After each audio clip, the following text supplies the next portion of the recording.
Вратарь 2008 года рождения. В противоположных воротах будет играть Максим Подорожный, 2007 года основной вратарь. Года рождения. Илья Захаров на ваших экранах, главный тренер Кузбасса. Евгений Владимирович Кувека – это главный тренер федерального округа. Хотя надо понимать, что играют ребята в форме хабаровского Амура. Давайте быстро пробежимся по сочетаниям, потому что есть, безусловно, очень интересные ребята. И начнем давайте с команды Дальневосточного федерального округа. Здесь в первой тройке играет Андрей Колодяжный, 24-й, 74-й, и под 97-м Андрей Пустовой. Соответственно, Андрей Красовский является лучшим бомбардиром в регионе Дальневосточного федерального округа. Соответственно, первая пара защитников Ярослав Матьев и Михаил Дорошенко, настоящими лидерами команды. Во второй тройке играет Арсений Гайнов, 18-й номер, Иван Прищепа, 10-й, и под 81-м номером вторая пара защитников Ярослав Лепетя и под 73-м номером Тимофей Гинчук. В третьей тройке у Дальневосточного федерального округа играет Даниил Васильев, 12-й номер Сергей Алексейчук и 16-й номер Александр Данилов. Третья пара защитников, соответственно, 15-м номером, под 17-м Роман Вагин. В четвертой тройке сегодня дальневосточники выпускают Александра Дудника. Он под 88-м номером играет, 28-й номер Никита Голубцов. В защите 23-й номер Владимир Еременко и под 61-м номером 13-й нападающий Андрей. Источники уже два броска по воротам мы с вами увидели. Борется за шайбу Андрей Пустовой, один из самых интересных, действительно интересных нападающих в составе команды. И это с учетом того, что Пустовой 2008 года рождения.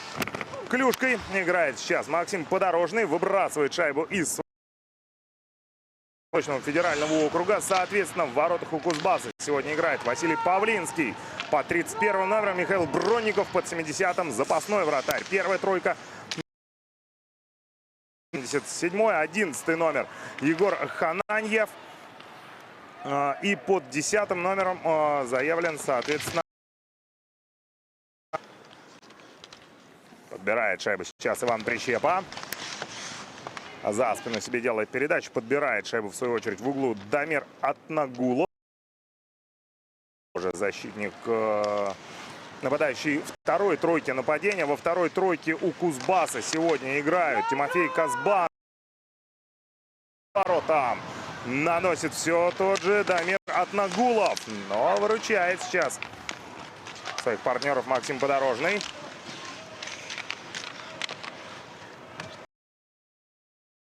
Шайбу Тимофей Гинчук, но шайбу из зоны дальневосточники пока вывести не могут.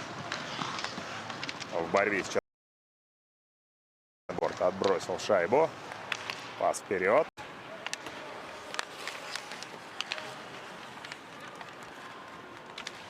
Подбирает шайбу.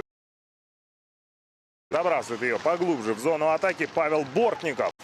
Проигрывает борьбу в углу, и дальневосточная команда опять начинает позиционную линию.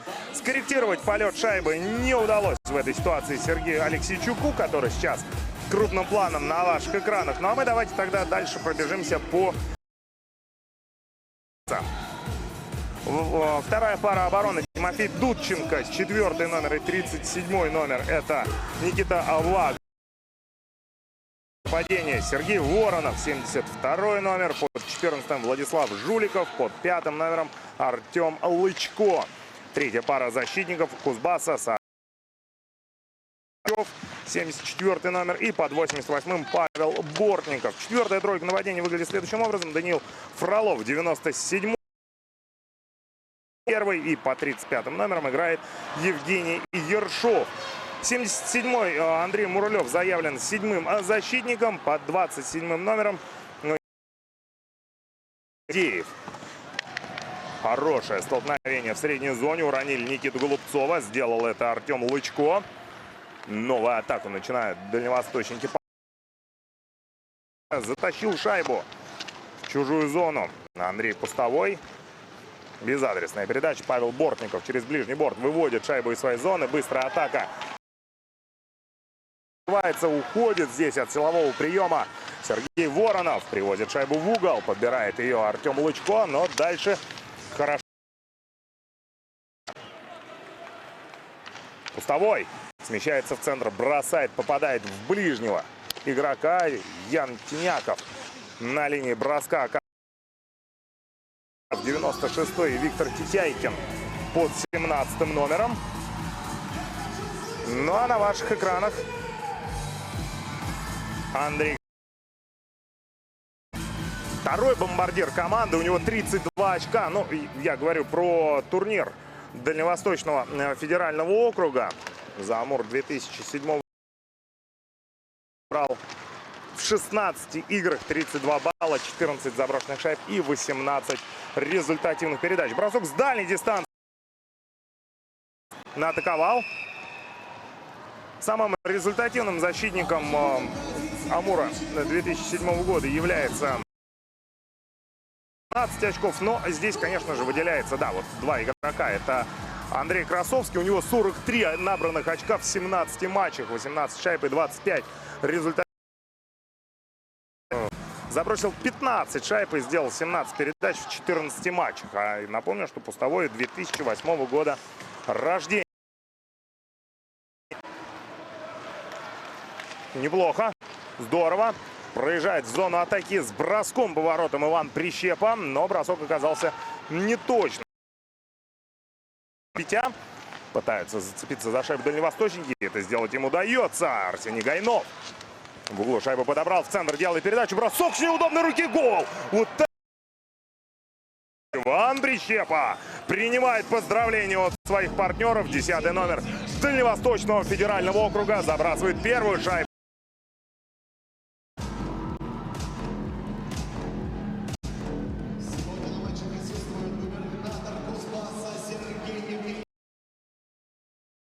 Также на этой игре присутствует губернатор Кузбасса. Ну а мы с вами давайте посмотрим за тем, как Иван Прищеп. Ну вот здесь из угла получил он передачу.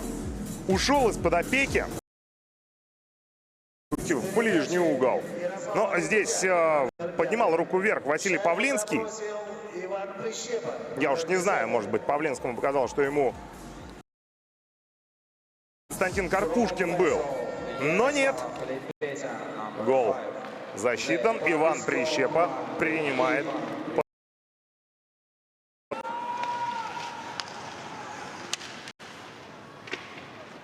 В любом случае, обращаем внимание на 2007 год рождения. Я уж не знаю. Это команда молодежной хоккейной лиги из Хабаровска. Привлекать молодых ребят в свою основную команду. Но, тем не менее, вот интересные ребята, да, 2004 год хороший был у амурских тигров. И, соответственно, сейчас ребята играют на лидирующих позициях. Тот же Сапежников, там,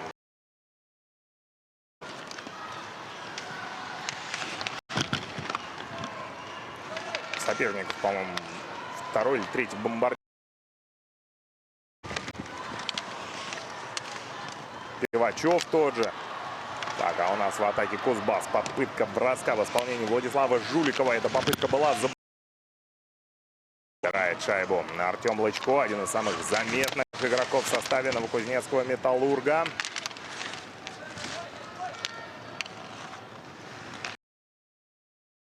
Так из своей зоны в накат.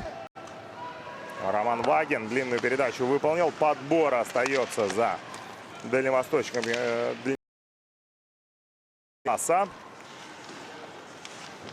Титяйкин шайбу из зоны не вывел. Еще одна попытка через дальний борт. Павел Бортников. Нет, посмотрите, от шайбы не стал избавляться. Навязывает Андрей Красовский. И в итоге шайбу Красовский забирает под свой контроль. На вершину делает передачу. Бросок, добивание. Василий Павлинский выручает свою команду. Основной вратарь Кузбасса.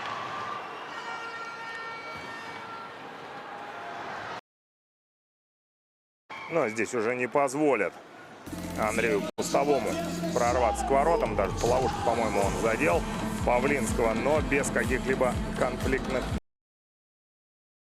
Василий Павлинский парень очень большой, высокий, да, 2008 года рождения он. Но посмотрите на его рост.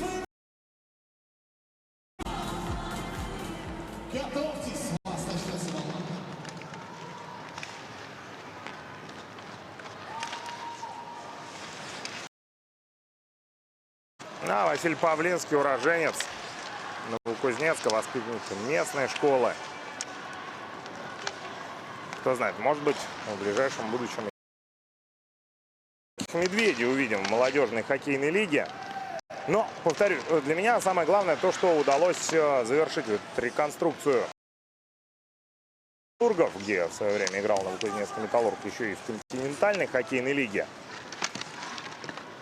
Ну и, как мы знаем, ведь Новокузнецк — это одна из самых лучших игроков подарил Новокузнецк нашему хоккею. В частности, мы, в первую очередь говорим про Капризова, Бобровского, Сорокина. Будем надеяться, что подрастет в Новокузнецкой школе. Есть шанс за ними сегодня посмотреть. Пока Дамир Атнагулов забрасывает Максима Подорожного. У Подорожного в последнее время работы вообще практически нет. Больше шайбу контролируют дальневосточники. И вот сейчас скорость набирает Сергей Алексейчук. Подбирает Дудченко. Навязал борьбу. Алексейчуку шайбу забрал под свой контроль через ближний борт. Сейчас Кузбасс выводит шайбу из своей зоны. Кирилл Богданов. Безадресный Цыбринский. Отбрасывает шайбу на свободный лед. И ее подбирает Тимофей Казбанов. Бросок по воротам.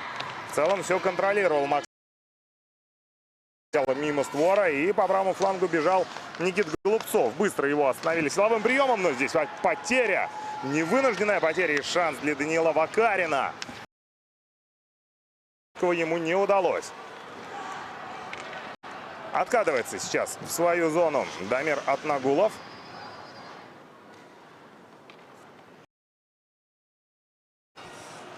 Смотрите, как долго за своими воротами Кузбасс располагается.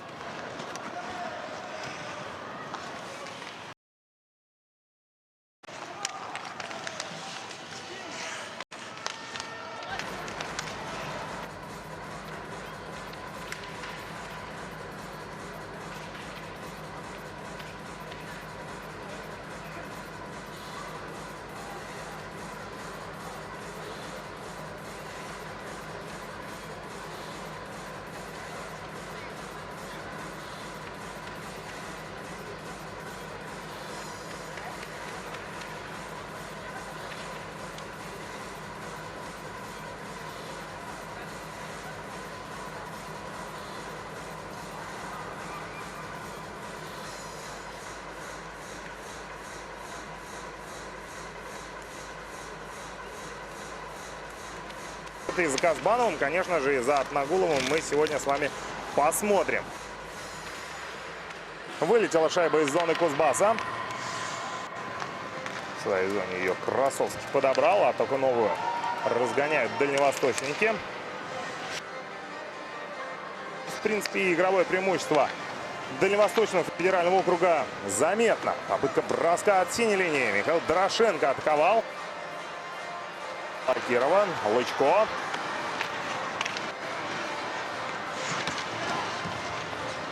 Артем Лычко 11 очков в 12 матчах 2007 года.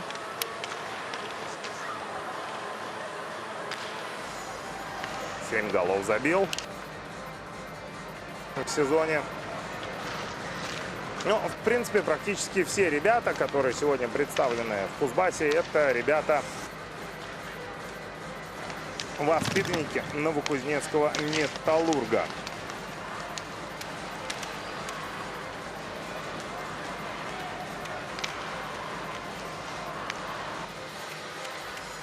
С глубины атака новая начинается. Дальневосточного федерального округа. Пас центра оказался неточным.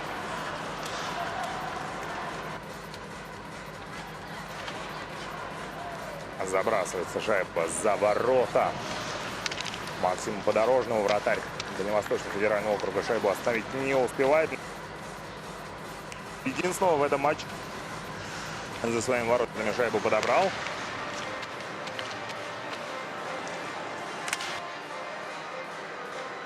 Амур 2007 – это одна из 3 команд из Хабаровска, которая представлена в Дальневосточном федеральном округе по 2006 году рождения. Сложилось, что команд не очень много, и поэтому сразу 3 команды 2007 играют, соответственно, с года. Потому что вот еще есть форвард 2007 года рождения, Полярные Волки. Это команда представлена Якутском. Ну и также Адмирал 2007 юниорской лиги, по сути, Дальневосточного федерального округа. Возглавляет там турнирную таблицу Хабаровский Амур. С большим отрывом они опережают Бердский Кристалл. Соответственно, 2007 года Амур располагается на 3-м месте. Дальше идет Адмирал, Чита, Союз, тоже представитель Благовещенска. 3-я команда Амура, предпоследнее место. Ну и на последнем месте бросок с неудобной руки. Мы с вами только что увидели, выручает Максим Подорожный. Это атаковал Кирилл Богданов. Вот он на ваших экранах.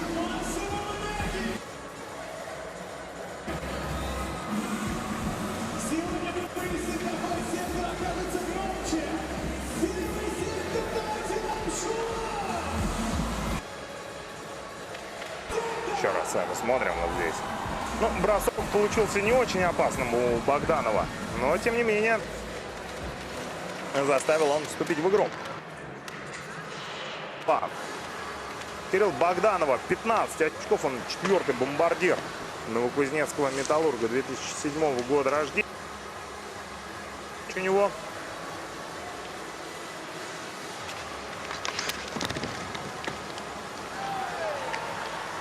парень не маленький, высокий. Да, у него 200 очков в 213 матчах за детско-юношеские команды в его профессиональной карьере. У него прошлый набрал 62 очка в сезоне 21-22 годов.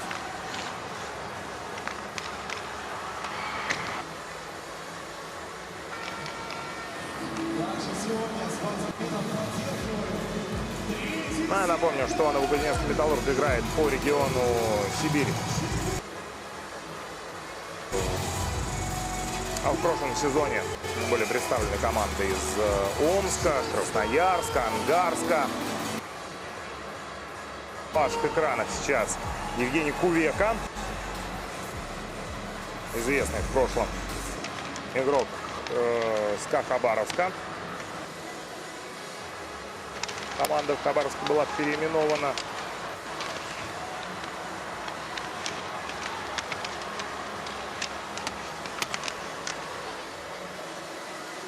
До завершения первого периода 1-0 Дальневосточный округ выигрывает благодаря голу Ивана Прищепы. Матч за 3-е место.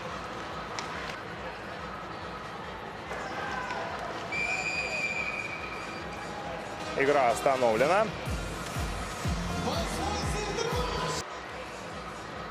Вне игры было зафиксировано. Но и пока внимательно играют, без нарушений правил. Евгений Кувека, он играл 90-х годов.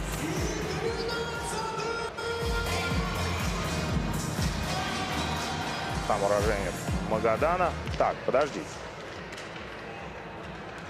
Игра возобновилась в средней зоне. Такое неприятное столкновение показали. Вновь с шайбой Кирилл Богданов проехал за воротами. Пас на вершину он. Подорожный ситуацию контролирует. Еще одна попытка дальнего броска, но в этот раз шайба летит мимо створа. Виктор Титяйкин. Дудченко опускает шайбу на лед Казбанов. Вот, давайте за ним посмотрим. Бросок с неудобной руки. Он задел плечом ее вратарь Дальневосточного округа, но все-таки Тимофей Казбанов забивает ответный гол и делает счет равным 1-1. Или нет, Кирилл Богдан. Поздравления. Ну вот как раз по ходу матча и отмечали мы, что Богданова, что Казбанова. За этими ребятами надо у нас.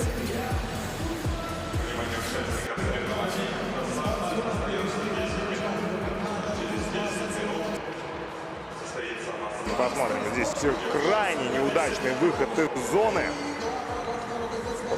Роман Вагин в клюшку. Дамиру Атнагулову. Влад сделал передачу от федерального округа. И тот, объехав, в свою очередь, Максима Подорожного, уложил шайбу в ворота. Кирилл Богданов 1-1. Подровнял игру Кузбасс. Так, и еще одна атака. Здорово на возврате играет сейчас Андрей Пустовой. Подбил клюшку игроку Кузбасса.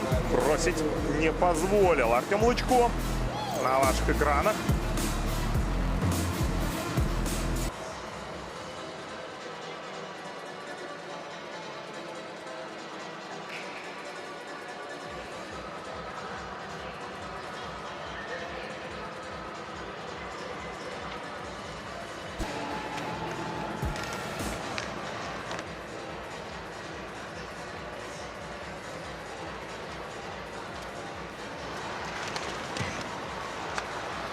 Попытка броска.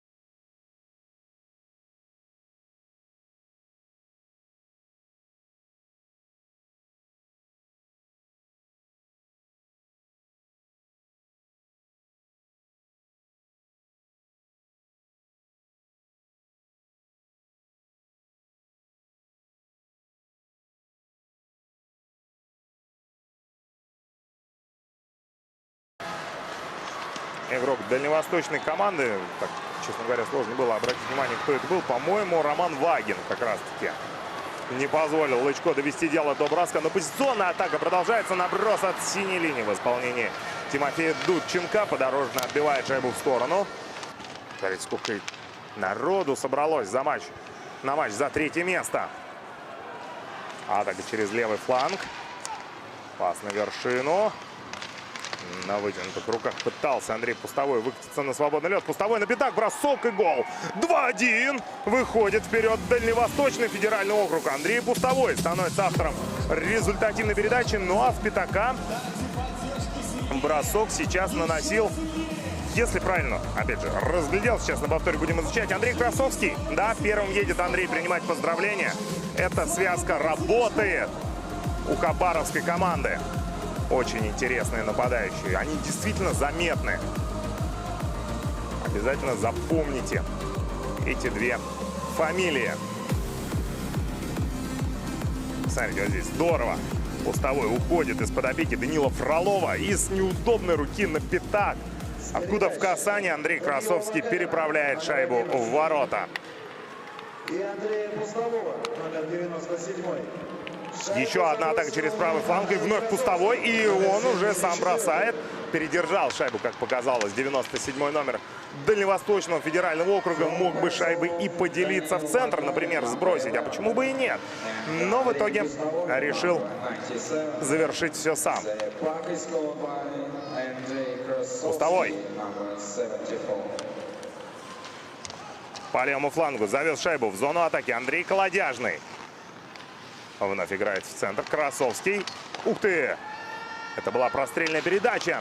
Но замкнуть этот пас на дальней штанги не удалось Андрею Пустовому. Вновь Пустовой. 1 в 1. Неплохо прошел одного игрока. Дальше шайбу у него выбили из-под контроля. Лычко. Смещается к правому борту Артем Лычко. На вершину делает передачу. Наброс в сторону ворот в исполнении Павла Бортникова. Дудник.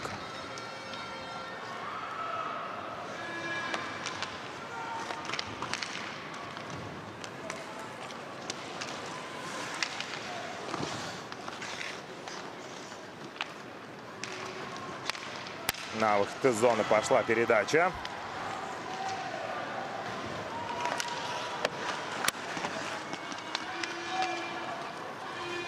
Здесь не смог выиграть этот забег Даниил Пархачев.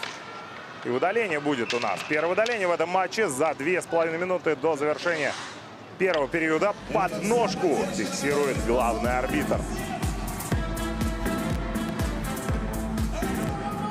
Даниил Пархачев в штрафном боксе.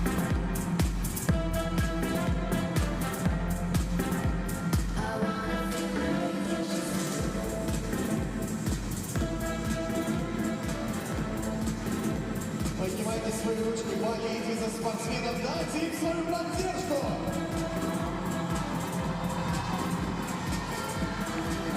Бригада большинства Сергея Алексейчука выходит на площадку. Алексейчук в вбрасывании выигрывает. И начинается позиционное нападение. На синей линии Роман Вагин. И вот он с шайбой кистевой бросок наносит. Павлинский проводил шайбу взглядом. Бросок Вагина оказался неточным.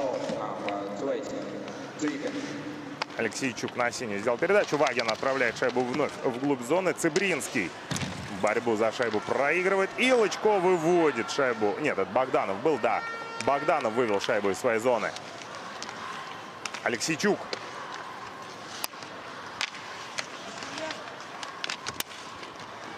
Прилетела шайба Вагину на синюю линию. Тот от борта ее возвращает Алексейчуку.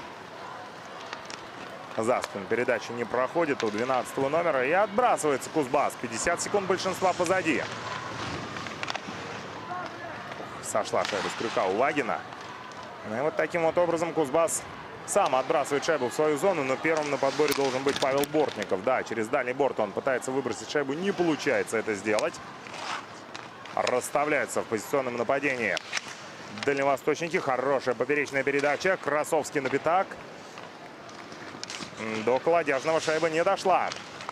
А сейчас лидеры на льду. И пустовой едет к воротам, в ближний угол бросает. Но Василий Павлинский забирает шайбу себе. Исходный за дисциплины от вас, болельщики!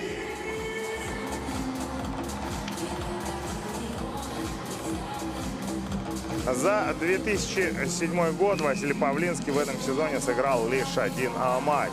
Я так понимаю, что он еще и за 2008 все-таки за свой год иногда выступает.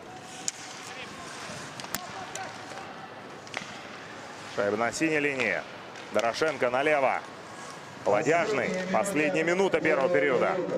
Дорошенко в центр играет. Колодяжный. И бросок по воротам. Отбивает шайбу Павлинский. Еще одна попытка броска с острого угла. Посмотрите, почти все подборы забирали дальневосточники. Но дальше там случилось столкновение двух игроков Дальневосточного федерального округа. И контратака в меньшинстве была в исполнении Виктора Титякина. Мы увидели бросок, но шайба над перекладиной пролетела.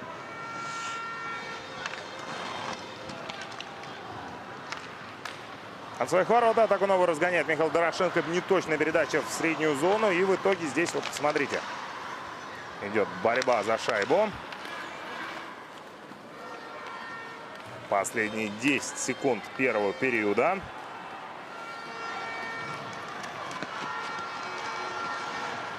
Но времени на бросок уже нет у Кирилла Богданова. Автор единственного гола в составе Кузбасса на ваших экранах. И команда отправляется на первый 15-минутный перерыв при счете 2-1 в пользу Дальневосточного федерального округа. Напомню, что это матч за третье место турнира «Дети Азии».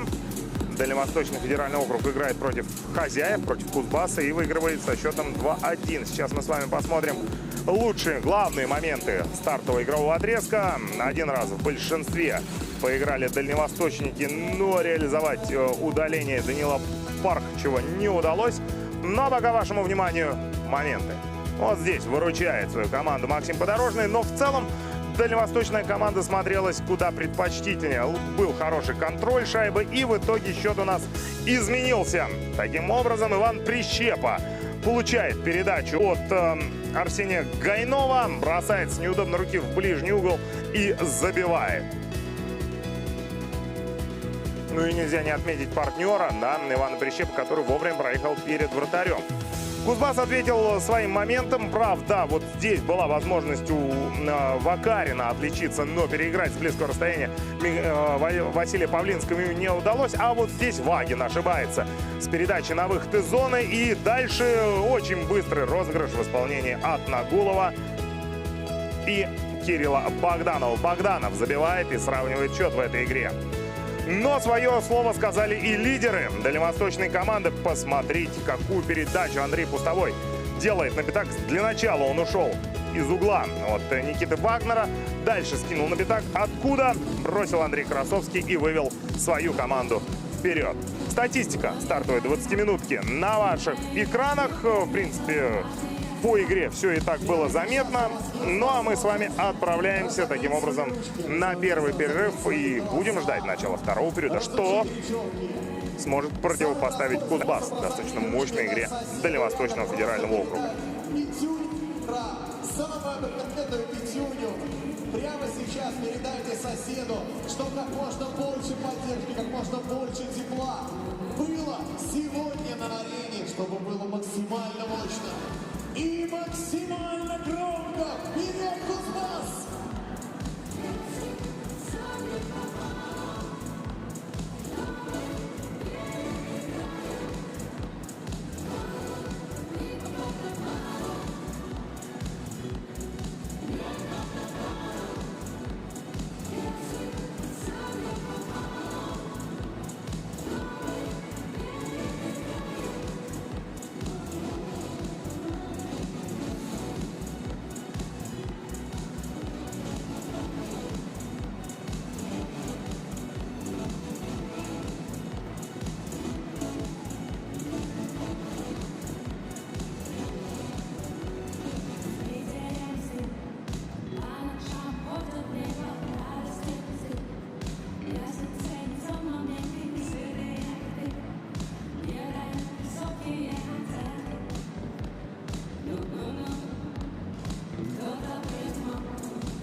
Через 9 минут уже закончится перерыв.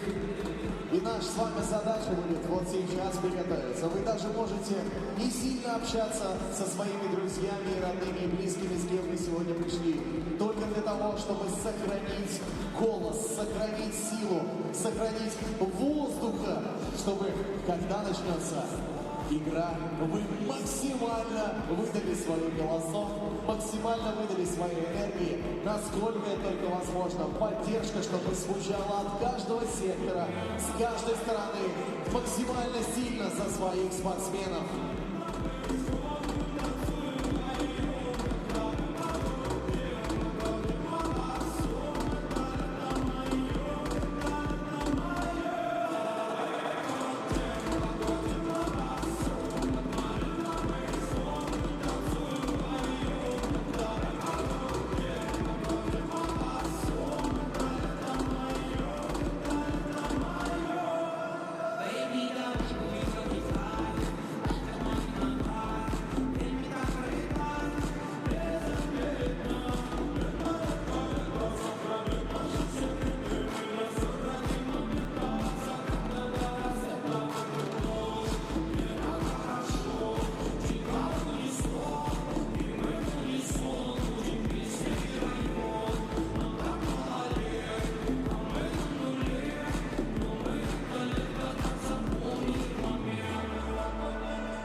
точно знаю свой Новокузнецк.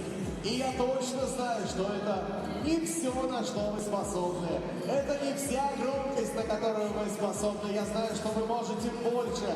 Я знаю, что вы можете сильнее. Я знаю, что вы можете громче. Поддерживаем Кузбасс!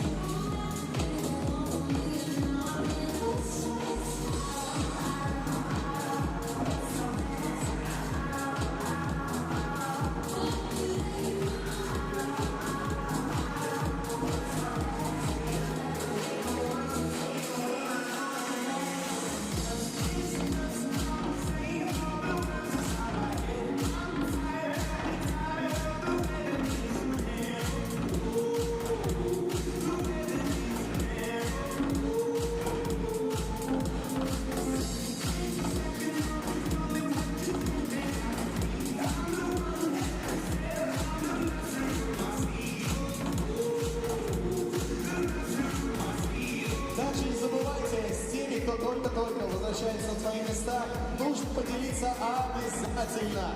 Обязательно поделиться пятюней добра. Просто теплые пятюни, ладошки, дайте 5 друг другу, чтобы было приятно. Да, вот правильно делаете, правильно делаете.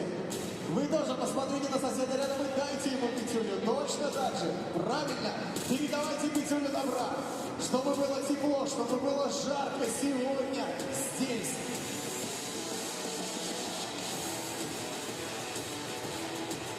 Я уже вижу ребят, которые просто решили танцевать. Просто танцевать для себя, для своих спортсменов, для своих...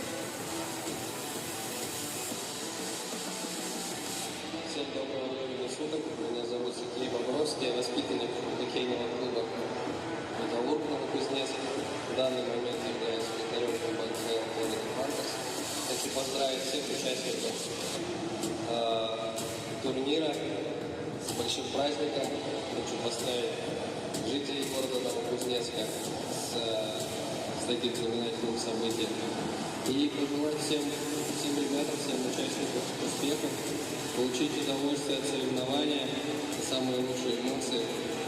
И самое главное, без травм. Всем успехов, всем удачи.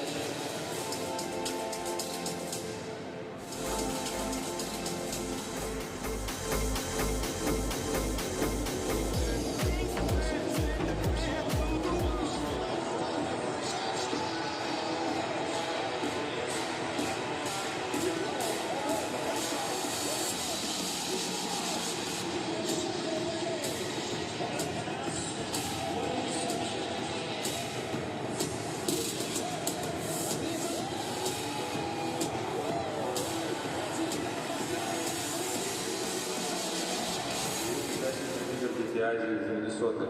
Я Кирилл Капризов, воспитанник Новокузнецкой хоккейной школы «Металлург», нападающий Миннесоты Вайлд, олимпийский чемпион Британии 2015 года.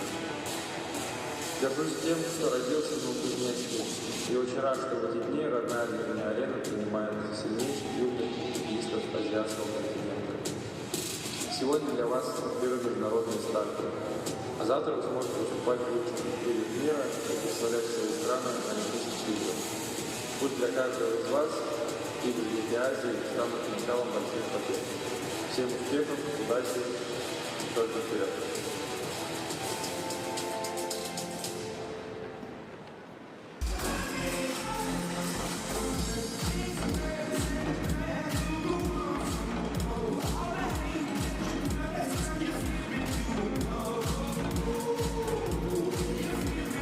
Ну что, юные спортсмены возвращаются на лед. А это значит, что пришло время всему стадиону, каждому сектору поддержки. 15 секунд остается до начала второго периода матча за третье место турнира «Дети Азии» 2023 года. Арена кузнецких металлургов и второй период матча между Дальневосточным федеральным округом и Кузбассом 2-1. После стартовой 20-минутки дальневосточники впереди благодаря голам Андрея Красовского и Ивана Прищепа. Единственный гол в составе Кузбасса забил Кирилл Богданов. Но в целом Дальневосточный федеральный округ выглядел поинтереснее. Больше шайбы владели подопечные Евгения Кувека. Больше бросали поворотом. Если говорить про статистику стартовой 20-минутки, 8-4 по броскам в створ в пользу дальневосточной команды. 3-1 по заблокированным броскам. Еще 3 броска Кузбасс заблокировал. На вбрасываниях абсолютное равенство 8-8. И одно удаление было у Кузбасса. Напомню, что Даниил Пархачев отправился в штрафной бокс на 2 минуты. Но этим большинством дальневосточники воспользоваться не смогли. Виктор Титяйкин на ваших экранах сейчас крупным планом. Защитник первой пары. В этом сезоне Титяйкин набрал 3 очка в 12 матчах за «Металлург» 2007 года рождения. Так, здесь хороший силовой прием. Не позволит дальневосточникам довести дело до броска, несмотря на то, что вбрасывание было выиграно. Кирилл Богданов здорово отборолся за воротами дальневосточной команды. И на пятак пытается сделать передачу. Бросок с острова наносит Дамир Атнагулов. Отскакивает шайба от Подорожного на пятак. Там подбор забирают его партнеры. И тащит шайбу Иван Прищепа в зону атаки. Шикарный бросок с неудобной руки у него получился в первом периоде. А сейчас доставил шайбу на пятак. И сразу Василий Павлинский шайбу не зафиксировал. Она рикошетом от его щитка выскочила на пятак. Но там никто из игроков хабаровской команды до шайбы добраться не смог. Хотя активно пытался там Арсений Гайнов достать шайбу.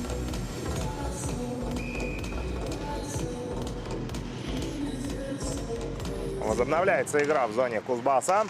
Очередное вбрасывание остается за Дальневосточным федеральным округом. Здесь Данилов пытается уйти из-под опеки. Доехал до лицевой линии. Дальше против него Павел Бортников провел силовой прием.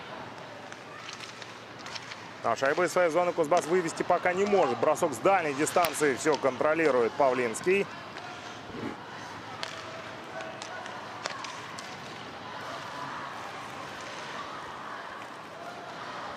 Атака по правому борту и попытка броска от Александра Данилова. Не точно, шайба в угол улетела. Данилов разворачивается, бросает поворотом. И Павлинский сразу шайбу не зафиксировал от ловушки. Так шайба чуть вверх подпрыгнула, но вторым движением Павлинский все-таки прижимает шайбу ко льду.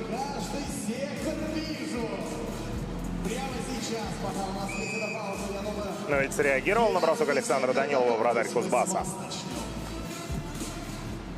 Илья Захаров. Крупным планом был это главный тренер Кузбасса.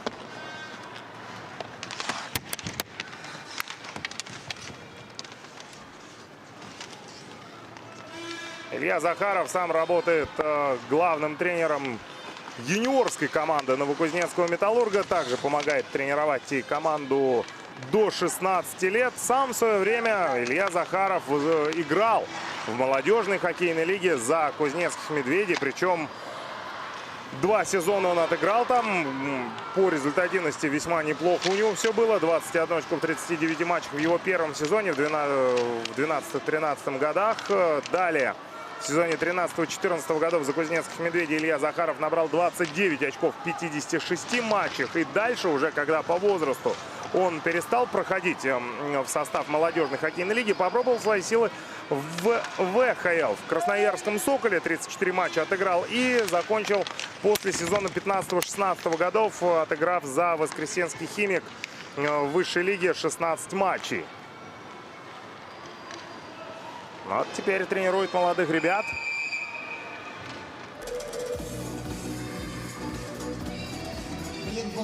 Сейчас проброс зафиксировали лайнсмены. Дамир Атнагулов на ваших экранах. Вообще вот эта вот тройка с Атнагуловым, Казбановым и Богдановым была самой заметной, наверное, в первом периоде в составе Кузбасса. Но Максиму Подорожному пока нагрузить как следует не удается во втором периоде. В атаке в основном дальневосточники. И вот сейчас бросок по воротам, добивание, гол, 3-1. И вновь играет связка Андрея Пустового и Андрея Красовского. 3-1.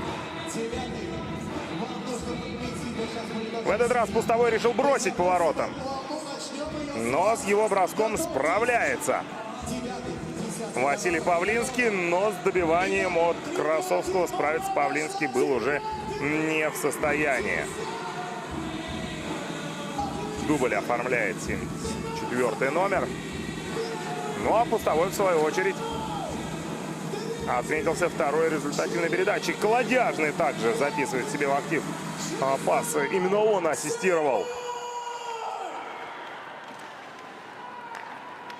Пустовому, когда тот выкатился с броском. И тройка Пустового остается на площадке. Сейчас Андрей попытался с неудобной руки бросить, но Пустовой, конечно, выделяется. Да, у него и габариты очень хорошие. Шайбу забросил Андрей Красовский, номер 74.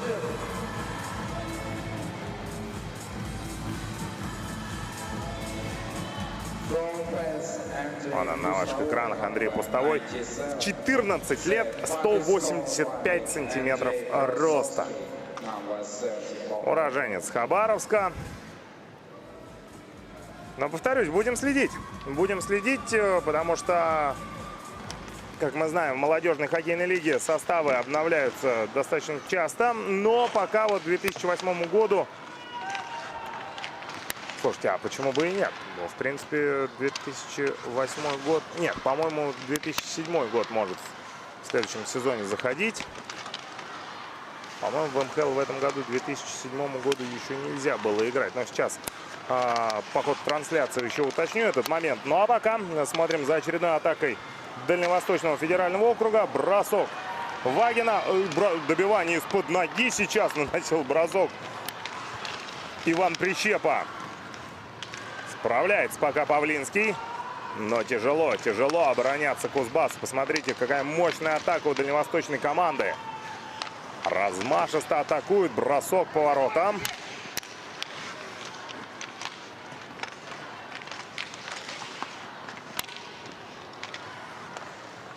Вновь шайба на синей линии. Бросок с кистей, но слишком далеко от створа. Через дальний борт пытаются вывести шайбу игроки Кузбасса. Передачу Павла Бортникова перехватили. Вновь Бортников. Отбросил шайбу в угол. Еще и против Прищепы провел силовой прием. Качев. Сильный пас на дальнюю синюю, но Жуликову подстроиться под передачу не удалось. Вновь Качев. Шайбу у него выбили, и положение вне игры было зафиксировано.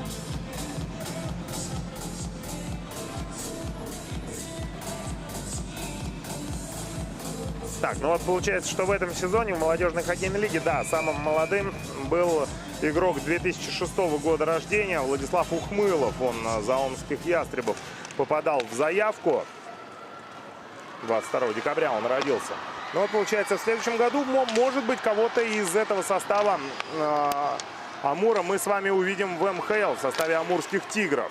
Но не Пустового. Пустовому еще необходимо год как минимум поиграть за юниорскую команду. 15-9 на точке, пока дальневосточная команда в этом компоненте превосходит. То есть 7-1 по ходу второго периода. А у нас еще одно удаление. А где скандирующие трибуны? Шайбу! Шайбу! И на этот раз Александр Данилов отправляется в штрафной бокс. Очень важное удаление в составе дальневосточной команды для Кузбасса, потому что второй период, откровенно говоря, пока получается провальным. И это возможность, ну, как минимум, чуть дать передышку Василию Павлинскому, постараться одну шайбу хотя бы отыграть, ну или хотя бы перехватить инициативу.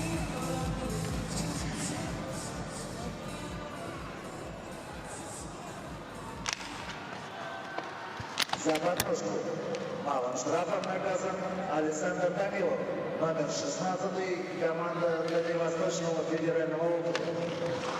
А вот здесь тоже обратите внимание, да, трапеция за воротами нарисована, но вратарям можно играть за пределами этой трапеции. Вот когда уже в молодежную хоккейную лигу придут, вот тогда уже нужно будет перестраиваться. Пока могут спокойно выходить, останавливать шайбу, играть за пределами вот этой трапеции. Никаких штрафных санкций к ним применяться не будут. Богданов на дальний борт шайбу перевел. Отнагулов. Ух ты, какая неточная передача между двух защитников. Шайба проскочила. Казбанов. Очень долго Кузбасс разгоняет атаку, но в итоге Отнагулов на выход из зоны передачу сделал. Богданов на синюю линию, и вновь не удалось удержать шайбу в зоне атаки.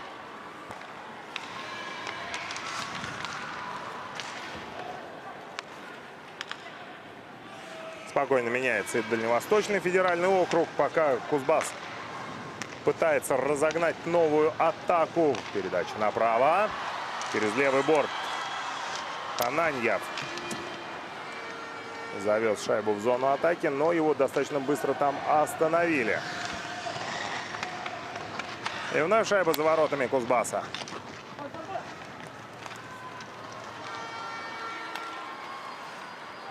Хорошее движение. Но вот найти возможность сделать передачу Семену Герасимову не получилось.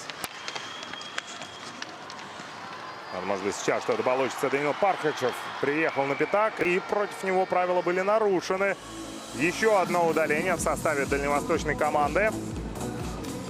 6 секунд на игру будет 5-3. Давайте нам энергии, дайте ее! Каждый сектор! Шум! 6 секунд тоже, кстати, достаточно для того, чтобы выиграть вбрасывание и быстро шайбу разыграть. Там, видимо, Александр Данилов какие-то задания получил со скамейки запасных. Возможно, Евгений Кувека, главный тренер дальневосточной команды, показал, чтобы сразу бежал в зону защиты. Ну и вот, все, пошла позиционная атака. Как бы на синей линии Тиняков. Наброс кистей. Отскакивает шайба на пятак. Все, Данилов уже приехал в зону защиты. Бросок в этот же момент поворотом Подорожного.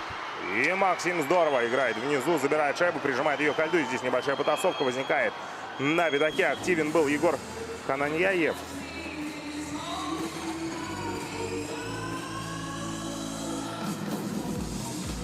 Ну и 11 номера, как мы видим, успели вовремя убрать и сыграть второй раз на добивание ему не позволили.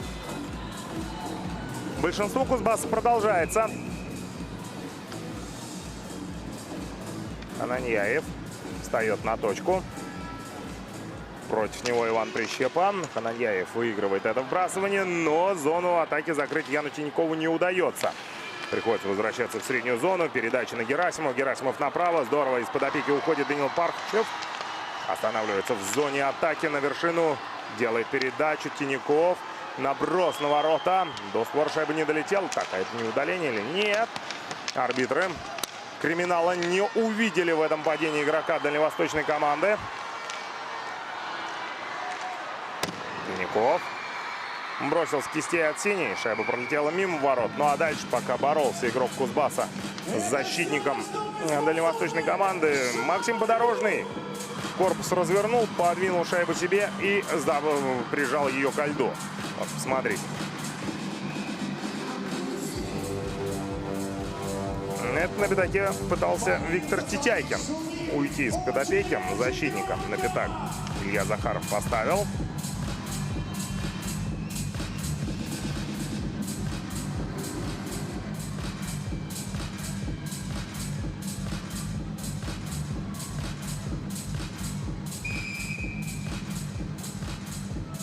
Евгений Кувека.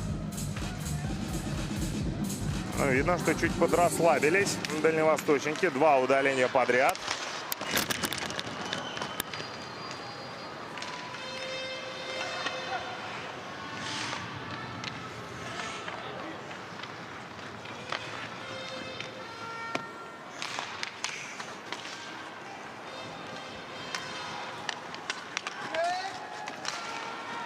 Неплохо. Это вновь пустовой был. В дальний угол бросал Андрей, но слишком высоко шайба полетела. Пустовой бежит прессинговать защитника. Посмотрите. Ну, парень 14 лет, 185 сантиметров рост. Он по физике действительно превосходит своих сверстников. И мощное катание, хорошее понимание игры. Ну и вот сейчас была попытка заблокировать бросок. Пытается успеть везде. Пустовой. И вот сейчас на себя бросок принимает 97-й номер, даже ценой небольшого повреждения. Отбрасывает шайбу дальневосточная команда к воротам Василия Павлинского. Хорошую скорость Богданов набрал. По правому флангу заехал в зону атаки с броском по воротам. Максим Подорожный на щитке вовремя опускается. И в этот же момент на льду появляется 5-й игрок у дальневосточной команды. Не удалось 2 большинства подряд реализовать Кузбассу. Отчаянная борьба за шайбу. Пытается ее достать Александр Данилов. Достает. С неудобной на выход из зоны передачу делал. Красовский за ворота. Играет клюшка сейчас Подорожный. Но шайба из зоны не выходит. Вот она. Цена 2 удалений. Посмотрите. Теперь поди отобороняйся. Но вроде бы сейчас удалось вывести шайбу из своей зоны Данилу Вакарину.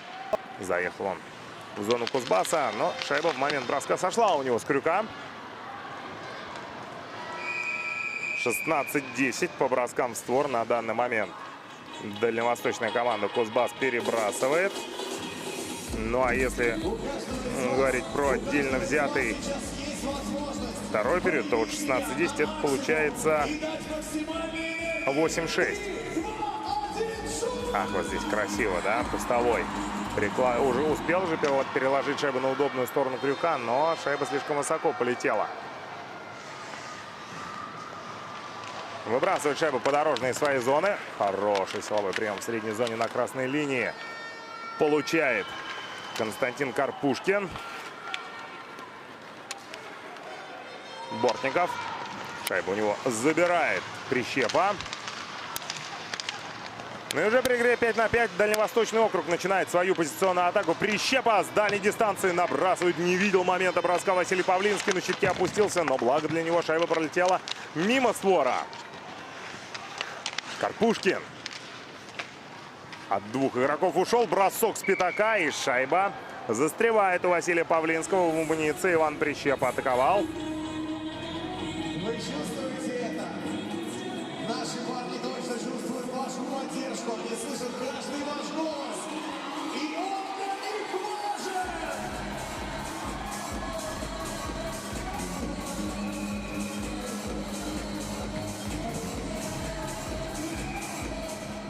Ну, вот я сказал про Илью Захарова, да, но ведь и Евгению Кувека помогают сегодня тренировать ребята, которые в свое время прошли, в том числе и молодежную хоккейную лигу.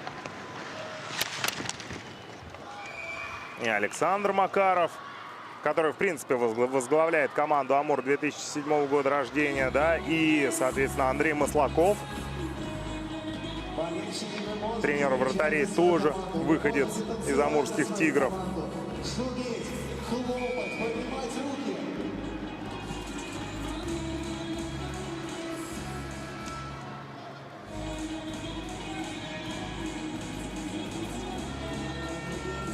Сам Евгений Кувека был защитником, когда играл, соответственно. Как я уже говорил, его карьера была построена в основном в Хабаровске. В ЗСКА Хабаровск немало он поиграл.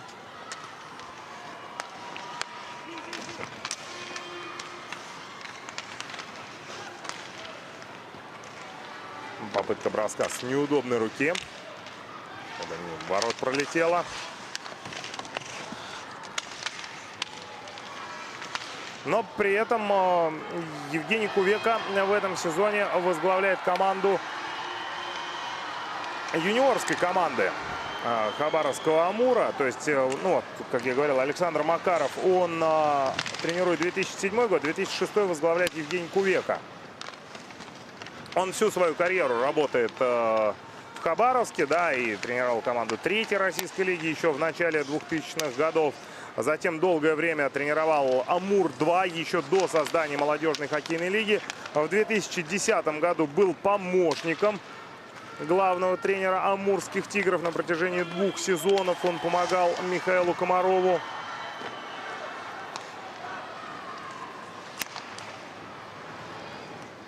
А затем на протяжении 3 сезонов, ну, получается, у него был перерыв с 2017 по 2020 год в тренерской карьере, и с 2012 по 2017. Но он ушел от работы в клубной, скажем так, системе и тренировал сборные Дальневосточного региона. И до 14, до 15, до 16 лет. Ну а в этом году вернулся в Хабаровский «Амур», свой родной клуб, и тренирует выпускной год перед молодежной хоккейной лигой. Ну, посмотрим, сколько ребят зайдет в амурские «Тигры» в следующем сезоне.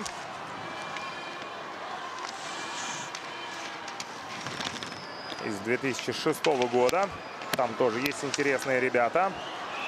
Ну, а у нас потасовка и драка начинается. Пустовой сбрасывает перчатки. Против него Тимофей Казбанов. У Пустового слетел шлем. И посмотрите, посмотрите, Пустовой-то что творит.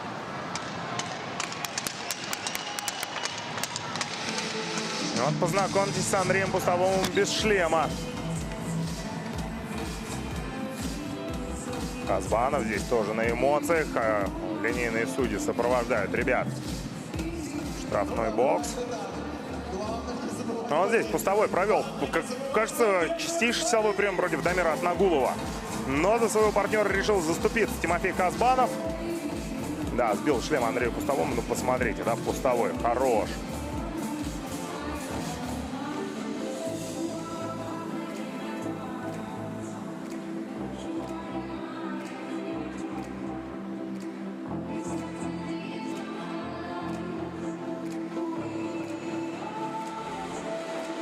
А нужны ли такие эмоции команде Евгения Кувека?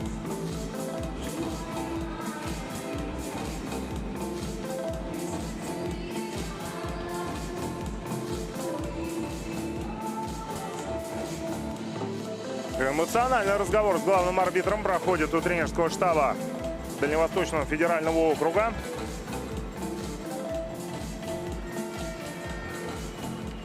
Да, сегодня поддерживают наших спортсменов генеральный директор Международного комитета «Дети Азии» Гаврилин Ципандин и генеральный секретарь Международного комитета «Дети Азии» Шерсон Асатуллаев. Итак, возобновляется у нас игра. Двойным малым штрафом наказаны каждый. По 4 минуты получают Казбанов и Пустовой. То есть еще во втором периоде мы и того, и другого увидим. Меньше 7 минут до завершения второго игрового отрезка. Седьмой команда Дальневосточного федерального округа. Лепетя. Кстати, уходит классно из-под давления. Но решил остановиться. Отправляет шайбу своему партнеру Тимофею Гинчуку. Гинчук через левый борт набирает скорость прищепа. Но здесь догнать шайбу ему не удастся. Через дальний борт Воронов играет, закрывает синюю линию сейчас Тимофей Гинчук. Набросил шайбу в сторону ворота. И Василий Павлинский шайбу забирает. Здесь лайнсмены уже должны ввязываться в игру и разнимать конфликтующих игроков, потому что, ну, ни в коем... Опять же, молодые пацаны, и нужно минимизировать количество вот таких столкновений, да, и я имею в виду не силовую борьбу, а именно драки. Именно драки.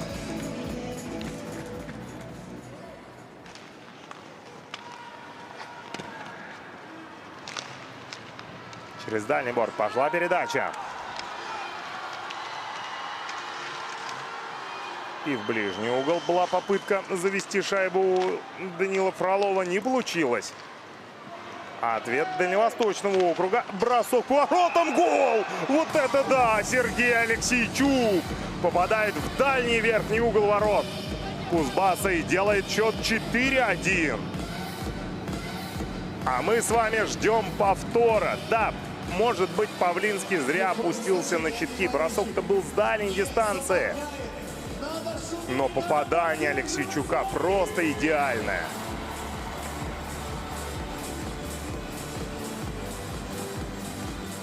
Да.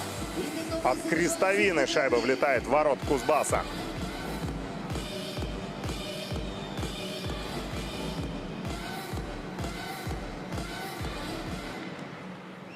С передачи Александра Данилова, номер 16.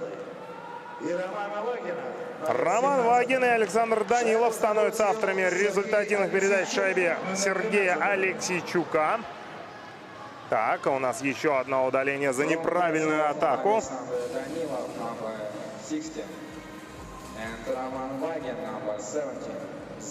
Удаление в составе Кузбасса.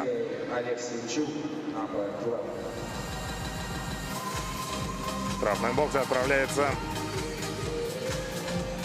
Егор Ананьяев. Ну а там шлем пока свой чинит Тимофей Казбанов. Во время драки Пустовым мы видим. Может быть, ремешок какой отлетел. Но у нас большинство 5-4. Смотрим. Пустового, конечно, будет не хватать Дальневосточному округу. Во время этого двухминутного отрезка Колодяжный Красовскому передачу делал. Шайбу не выбросили из своей зоны игроки Кузбасса. Прищепа на правом фланге получает шайбу. Долго ее контролирует. За лицевую делает передачу. И на пятак. Но там плотно держали Константина Карпушкина. Контратака в меньшинстве от Кузбасса. Бросок со входа в зону неточный. По закруглению шайба вылетела в среднюю зону. Перехват шайбы. Активен в прессинге Ярослав Матьев.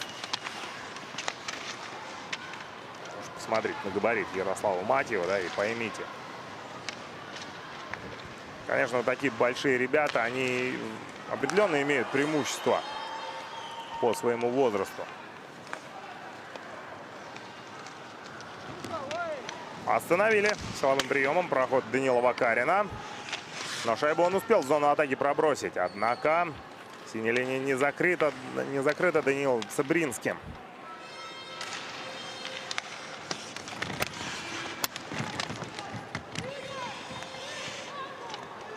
Шайба у борта прижимается. Долгая борьба. Вот Кузбасс, мы видим, пока уверенно обороняется в меньшинстве. Перехват шайбы. Это первое большинство, кстати, дальневосточной команды. Бросок по воротам. В исполнении Михаила Дорошенко. И этот бросок был заблокирован. Подержал шайбу Данил Вакарин у борта. Пробросил ее вперед, вглубь зоны. И оказывается, шайба за пределами площадки. Сейчас в борьбе после рикошета шайба улетела за заградительное стекло. Вбрасывание будет в зоне Кузбасса. Кузбасс, дети Азии. Я хочу, чтобы вы поддерживали каждого спортсмена. 3:48 до завершения второго игрового отрезка, который пока складывается в пользу дальневосточной команды. Дубль Красовского, гол Алексейчука мы с вами увидели. Ну, вторую шайбу я имею в виду. Андрея Красовского. Дубль он оформил в этом матче. Играет в полном составе. Ну и Кузбасс играет уже в полном составе. Не удалось дальневосточной команде воспользоваться большинством. 3,5 до завершения второго периода. Диагональная передача не проходит. Перехватывает шайбу Евгений Ершов. Но быстро разогнать свою контратаку не удалось Кузбассу.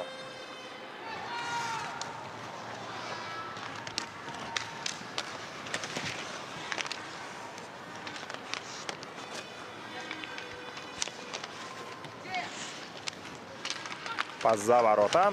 Неплохо, красиво, очень красиво отыгрался с воротами сейчас нападающий дальневосточной команды. Это вновь Иван Прищепа был. Очень техничный парень. Сейчас выбивает он шайбу с крюка Ершова. Продолжается атака. Вот здесь передача мимо Константина Карпушкина прошла. И в итоге Ершов уже в зоне атаки из-под защитника бросает. Рикошет, шайба в угол улетела.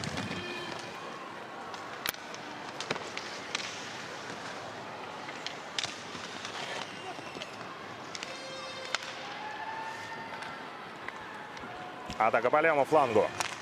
Бросок с острого угла. Не точно. В игру вступать Василию Павлинскому не довелось в этой атаке. Красовский налево Колодяжному передачу сделал. Пустового пока в этой тройке мы с вами не наблюдаем. Но уже в следующей остановке на льду появится и, соответственно, Пустовой и Казбанов. Вон уже мы видим, что один, что другой на ногах. Ждут остановки. А остановки пока нет. Красовский подбирает шайбу Колодяжный на дальней штанге. Красовский сам бросает. На хет-трик заходил 74-й номер. Красовский на вершину. Шайбу поднимает. Кистевой бросок Вагина был заблокирован Егором Хананьяевым. Колодяжный. Выдавили шайбу из своей зоны игроки Кузбасса. Вагин на правый борт делает передачу. Там никого нет. Абсолютно никого не было. Возвращается Павел Бортников в зону атаки. Завез он туда шайбу. Ну а теперь попытка вылезти на пятак от Семена Герасимова. Пас на вершину. Бросок рядом со створом. Шайба пролетела после броска Дамира Атнагулова. Последняя минута второго периода у нас тем временем стартовала. Вакарин на вершину делает передачу. Бросок в касании Вагина неточный. Убойнейшая позиция была у защитника дальневосточной команды. Вновь Вагин. Положение вне игры, да. Гайнов принимал шайбу, находясь уже в зоне атаки. Но и вот здесь Вагин в касании. И грамотно ведь бросал в противоход вратарю. В дальний угол пытался послать шайбу. Но чуть точности ему не хватило. Ну все, Пустовой и Казбанов появились на площадке. Правда, пока Пустового на льду нет.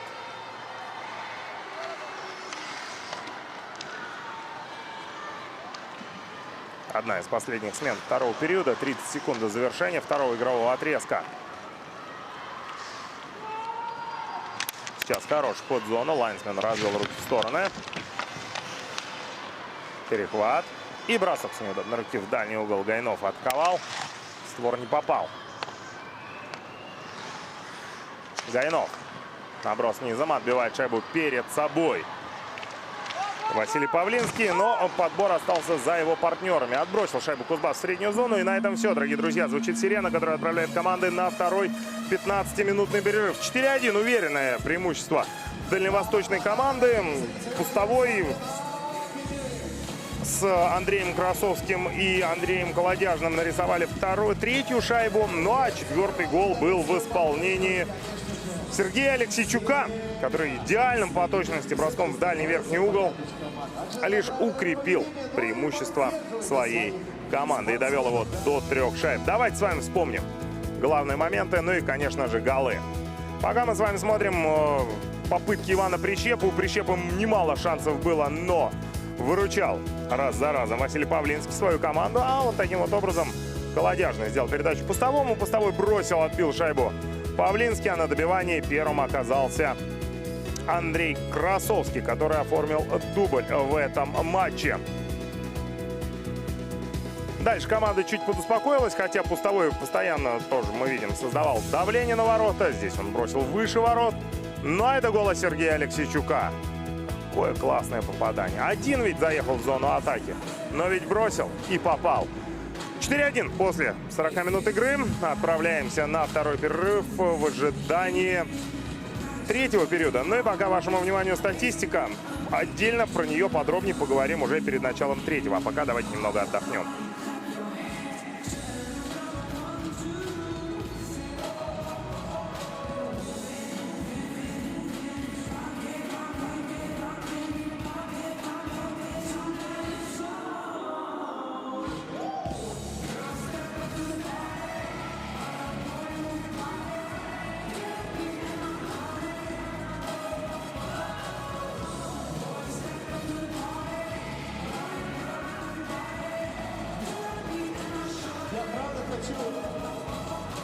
Правда хочется, чтобы как можно больше болельщиков принимали участие. Все зрители подключались, шумели, кричали.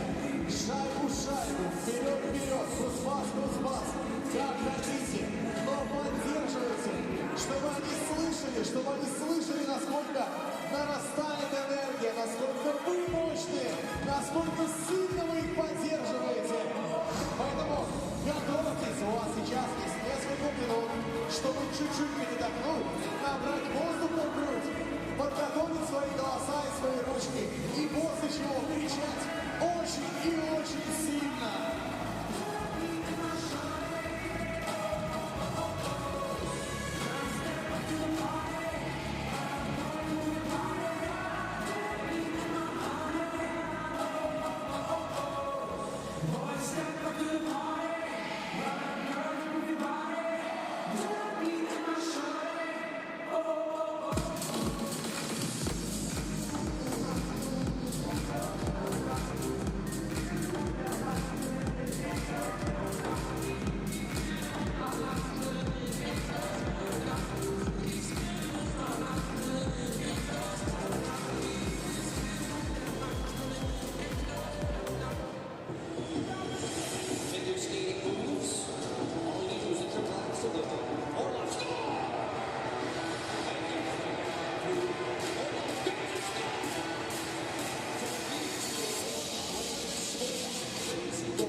воспитанник и родился в Новокузнецке. Я всегда рад находиться в своем родном городе, всегда волновался и даже после окончания сезона туда, так как была больше моей жизни прожить там, я там рос, вырос, много дал мне город и хоккейную школу металлурга. Так что это всегда для меня честь, я всегда помню переводом. И сейчас, конечно, Кузбасс является особое внимание на развитие культуры спорта. Да, и, конечно же, большая честь принимать на Кузбасской земле вторые зимние международные спортивные игры Великой Азии. И я не сомневаюсь, что эти масштабные заседания, которые у нас сейчас. Вот, спортсмены возвращаются сюда, на Ледовую арену, и мы рады приветствовать, мы рады тоже собраться, тоже разогреть свои ручки, передать пятюки добра, позитива, улыбок друг другу, своим соседям. Прям видите, соседа рядышком, дайте ему 5, так, чтобы он почувствовал тепло от вас, так, чтобы он зарядился этой энергией и принесло нам победу в сегодняшнем матче. Так что вперед, поддерживаем своих максимально. Чуть меньше минуты остается до начала третьего периода матча за третье место. Турнир «Дети Азии». Хоккейный турнир. Дальневосточный федеральный округ играет против Кузбасса и выигрывает дальневосточная команда со счетом 4-1. В целом, как и в первом периоде, преимущество дальневосточников было ощутимым. Если в первом периоде счет по броскам был 10-6, то, соответственно, после 40 минут игры 21-10, 11-4. Именно с таким счетом дальневосточная команда перебросала Кузбасс во втором игровом отрезке на точки. Дальневосточная команда тоже серьезно вырвалась вперед. После первого периода был счет абсолютно равный 8-8, но во втором периоде, соответственно, 15 вбрасываний выиграла дальневосточная команда, и лишь 4 вбрасывания было за Кузбассом. Удаление. У нас была драка, причем драка была яркой между одним из лучших игроков вот этого состава дальневосточной команды, между Андреем Пустовым и одним из лидеров Кузбасса, Тимофеем Казбановым. Ну, как мне показалось, даже Пустовой оказался предпочтительнее. Оба игрока получили по 4 минуты штрафа, появились на льду к концу второго периода. Андрей Пустовой сегодня отметился 2 результативными передачами. Во втором периоде был гол Андрея Красовского после передачи его партнеров по тройке нападения Андрея Пустового и Андрея Колодяжного. Ну а, соответственно, четвертую шайбу шикарным броском в дальний верхний угол завел Сергей Алексейчук, 12-й номер дальневосточной команды. Бросок по воротам в исполнении Арсения Гайнова, но шайба улетела за пределы площадки. Вашему вниманию крупным планом представлен Андрей Красовский, автор дубля в сегодняшнем матче. Ну и пока автор победной шайбы. Именно он тогда сделал счет 2-1 после шикарной передачи Пустового из-за ворот на пятак. Прищепа вбрасывание выигрывает в зоне атаки. Прищепа развернулся, бросил. Реагирует на этот бросок Василий Павлинский. Ну, много-много выручает сегодня Василий Павлинский. Может быть, есть определенный вопрос к нему по четвертой шайбе, но там изначально попадание Алексейчука было просто идеальным. В остальном же без каких-либо вопросов. Просто дальневосточная команда смотрится чуть предпочтительнее. И во втором периоде, в отличие от первого, мы практически не видели с вами в атаке того же Кирилла Богданова, Дамира Атнагулова. Ребят, которые создавали давление на ворота дальневосточной команды в первом периоде. Сейчас к воротам выбегал Тимофей Гинчук, защитник. Но после его броска шайба мимо ворот пролетела. Пытался в левую от вратаря верхний угол шайбу отправить.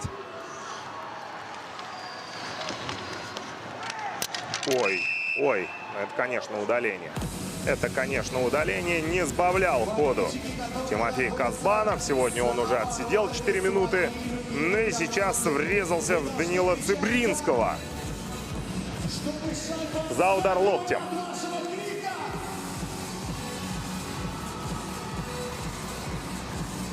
Но улыбаться точно не стоит. Шел не шайбу отбирать, а проводить силовой прием. Тимофей Казбанов. Тимофей Казбанов. номер 23, команда Кузбасс. Возобновилась игра, шайбы на синей линии. Попытка броска в исполнении Ярослава Матьева. Бросок этот был заблокирован. Матьев на синюю делает передачу. Красовский. Хороший поперечный пас. Пустовой. Из-под давления наносит бросок по воротам. Шайба пролетела слишком высоко. Отбрасывается Кузбасс. Подорожный. Клюшка сыграл, отбросил шайбу в среднюю зону. Матьев.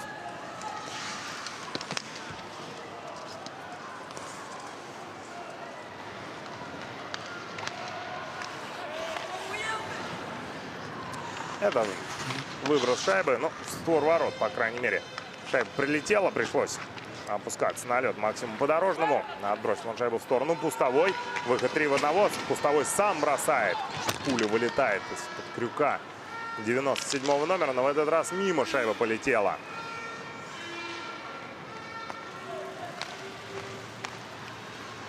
Вновь Пустовой. 50 секунд есть еще на большинство. Посмотрите, размашистое, мощное катание. Смещается в центр, бросает, добивает. Но оба его броска были заблокированы. Пустовой откатывается в правый круг вбрасывания. Активная борьба на пятаке перед воротами Павлинского. Пустовой ушел от Пархчева. Пас на синюю сделал. Красовский на пятак, но там бросить уже Кузбасс не позволяет. Пустовой. 20 секунд до появления пятого игрока. Нацелен на ворота Андрей. И вот здесь шайбу пытаются выгрузить на пятак игроки Дальневосточного федерального округа. Безуспешно. Пустовой в окружении двух игроков оказался. Успел отбросить шайбу на свободный лед. Пятый игрок на льду у Кузбасса сейчас появляется. Бросок в исполнении Андрея Красовского. И вновь в блок попадает 74-й номер. Пустовой. Черенок клюшки. Попала шайба. Дальше Красовский на пятак из близкого расстояния. Павлинского не удается переиграть Ярославу Лепете. Гинчук откатывается за свои ворота. Поменялась бригада большинства. Но уже 5 на 5 у нас. Игра проходит. Все 2 минуты. И Пустовой, и, соответственно, Красовский были на площадке. Колодяжный вместе с ними. Пас на пятак. Была подставлена клюшка Алексейчуком. И шайба в ловушке Василия Павлинского оказалась.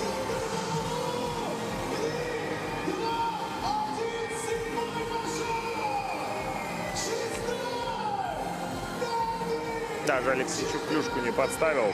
Бросал Вакарин в сторону ворот. Там шайба опять подлетела вверх рикошетом от клюшки Павлинского. И забрал спокойно шайбу ловушкой вратарь Кузбасса. Чуть подинамичнее у нас проходит третий период. Остановок не очень много. А здесь шайба в средней зоне останавливается. Долгая борьба за нее. Алексейчук получает передачу. Пас вперед.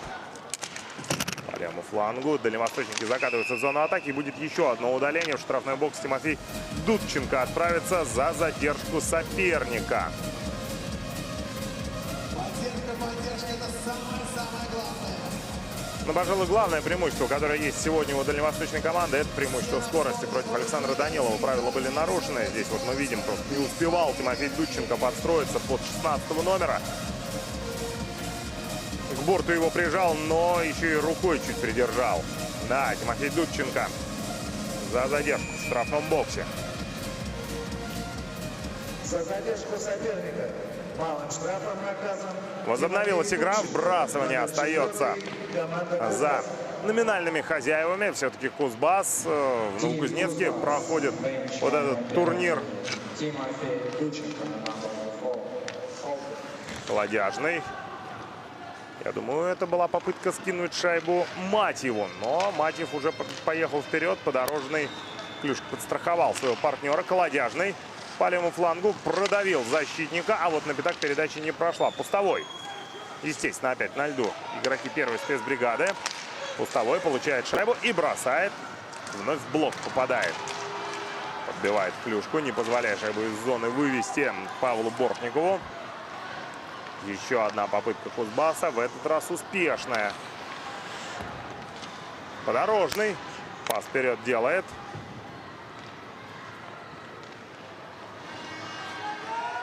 С того неточную передачу выполнил. Над клюшкой Карпушкина шайба пролетела. Закрыта синяя линия. Пустовой по центру открывался. Или нет, это уже другая бригада на льду появилась. Гайнов. В зону атаки шайбу вбросил. Борется за нее Карпушкин. Жуликов оставляет шайбу партнеру. И опять шайба отправляется к зоне дальневосточной команды.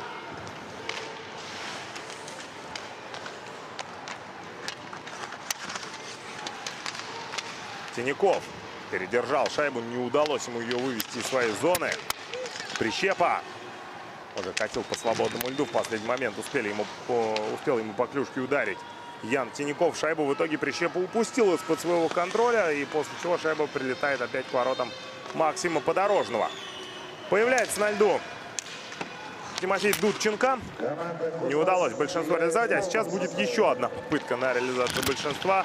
Кирилл Богданов отправится в штрафной бокс. Третье удаление уже в третьем периоде подряд у Кузбасса.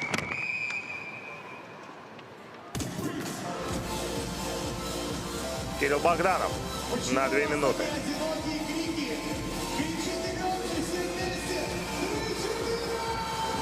Ну, как топором срубил сейчас Богданов своего соперника Данила Вакарина.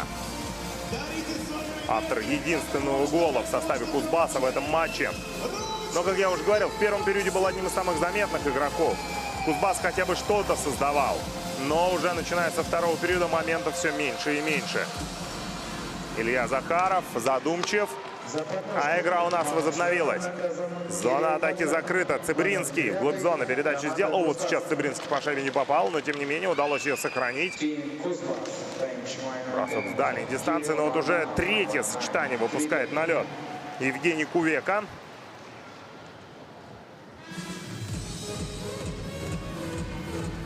Вагин наносил бросок. Бросок был по пустому льду спокойно. Павлинский забрал шайбу в ловушку.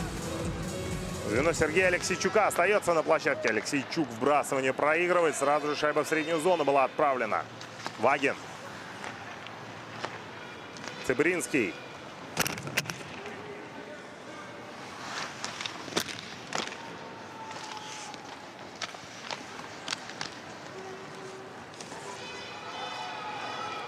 Вылетает шайба в среднюю зону. Вагин бежит за подбором. Пас направо. Через центр идет атака у дальневосточников. Вот он, пустовой, на льду появился. Делал передачу Красовскому в коньки. 74-му номеру шайба прилетела, но Кузбасс все равно шайбу из своей зоны не вывел. Красовский. Хороший перевод на дальнюю. Бросок поворотом в исполнении Матьева. Угол был островат. Пустовой. Продавил клюшку соперника. Борется Кладяжный за шайбу под воротами Кузбасса. Красовский упускает шайбу из-под своего контроля. Есть возможность в меньшинстве убежать к воротам. Бросок, и шайба в ловушке оказывается у Максима Подорожного. Но при этом арбитр фиксирует удаление. И удаление в составе Дальневосточного федерального округа. Ярослав Матьев в сопровождении линейного судьи следует в сторону скамейки штрафников. Тратят свои силы, таковы потратили их, поддержите, болельщики громче!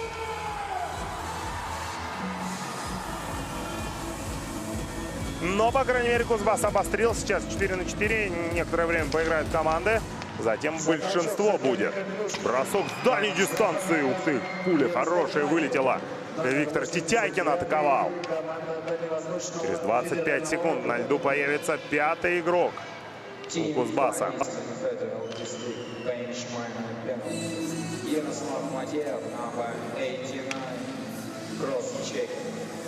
Всегда есть шанс.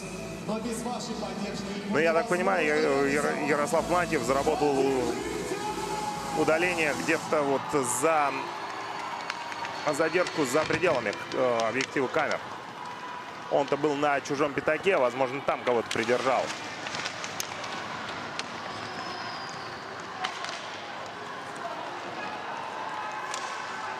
Пять секунд до появления пятого игрока у Кузбасса. Впервые с первого периода Кузбасс поиграет в большинстве. Команда Кузбасса играет в полном составе. Ананьяев. И на выход из зоны передачу сделал Богданов. Богданов по большой дуге продавливает защитника, но переиграть Подорожного не удается. Стали быстро в позиционную атаку. Сейчас игроки Кузбасса. Бросок в дальний угол. Подорожный увидел момент броска, несмотря на хороший трафик перед воротами. Закрывал ему обзор Виктор Титякин. А сейчас куча мала перед воротами дальневосточной команды. Ух ты, посмотрите, там прижали вратаря. Слушайте, ребят, нужно аккуратнее действовать. Понятно, что эмоции. Так и травму можно нанести. Виктор Титякин на ваших экранах. Едет он на скамейку запасных. А мы с вами давайте посмотрим. Богданов, ну вот здесь по большой дуге обкатил Тимофея Гинчука. Подорожный выручил. А вот дальше что было? Ой-ой-ой, смотрите, Титякин на шею надавил вратарю дальневосточной команды.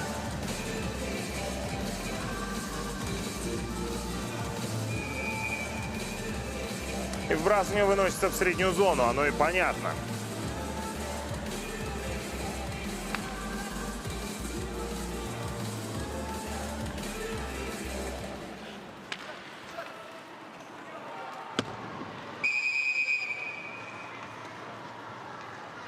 Неудачный заход в зону атаки. Проброс был зафиксирован. Игра вернется к воротам Кузбасса.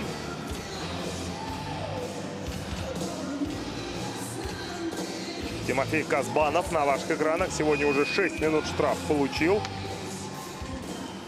4 минуты за драку. Ну и переусердствовал также в третьем периоде.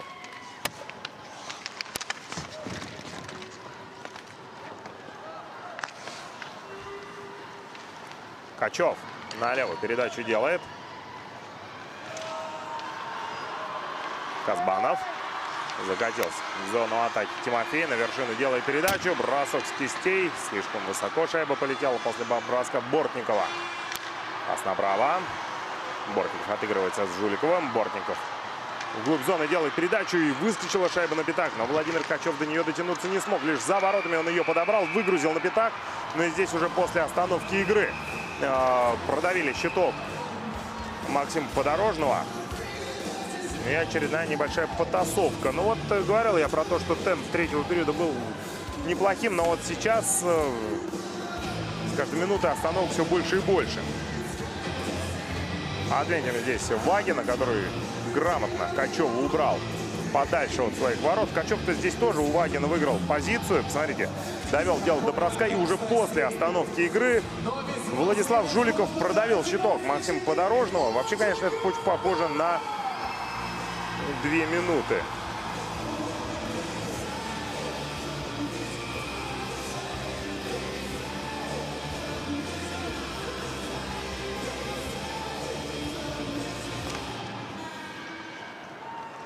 Последние 10 секунд большинства Кузбасса, но после того, как шайба прилетела к воротам Павлинского, мы с вами понимаем то, что это большинство Кузбасс реализовать не смог, хотя несколько перспективных подходов к воротам было. Богданов. Шайба на синей линии. И бросок по воротам. Принимает этот выстрел на себя. По-моему, это Андрей Пустовой был. Да, 97-й номер. Пустовой хорош не только в нападении, в созидании, но мы видели уже сегодня это второй или даже третий заблокированный бросок.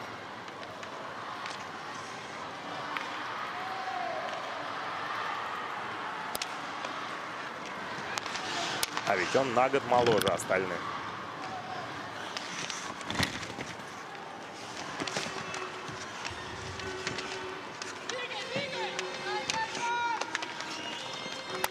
Алексейчук выводит шайбу из своей зоны. Зацепили его, но тем не менее Алексейчук пробрасывает шайбу вперед. теряет равновесие Александр Данилов. На синей линии Вагин. Неплохо уходит от силового приема, но в последний момент шайбу у него выбили. Бросок с дальней дистанции Иван Прищепа наносит. Нет, прошу прощения, это Данил Вакарин был. 11-й номер. Дудченко.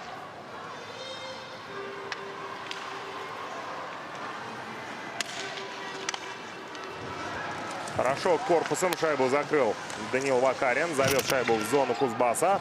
Менее 8 минут до завершения третьего периода. Но вероятнее всего и матча, потому что Кузбасс при игре в равных составах практически ничего не создает. Конечно, если вот сейчас в ближайшие пару минут удастся забить хотя бы одну шайбу Кузбассу, то тогда уже совсем по-другому пойдет разговор. Но в обороне, обратите внимание, при игре 5 на 5, как здорово дальневосточники действуют. С численным преимуществом атак практически нет. При том, что и сами хоккеисты Дальневосточного федерального округа создают, не сказать, чтобы много моментов. Но вот эти 3 удаления на старте третьего периода, я думаю, Кузбассу сильно испортили настроение. Теперь нужно возвращать инициативу. Точнее, перехватывать ее. А сделать это очень сложно.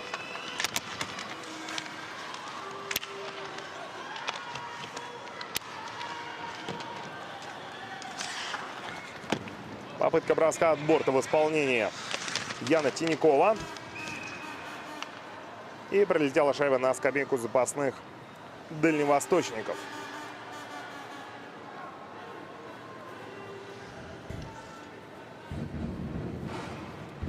Вы слышите эту музыку, и все знаете, что надо делать. Евгений Ковека.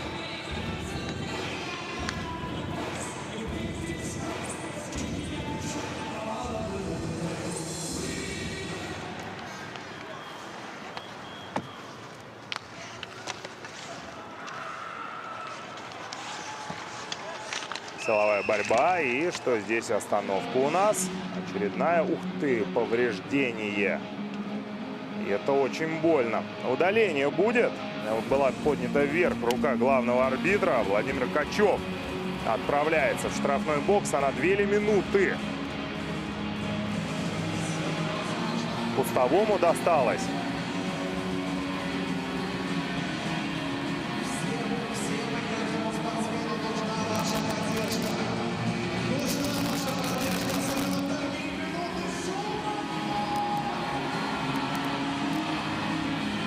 Но вот в какой-то момент, наверное, даже во втором периоде игра стала выходить из-под контроля судей, потому что эмоции действительно начали бить через край.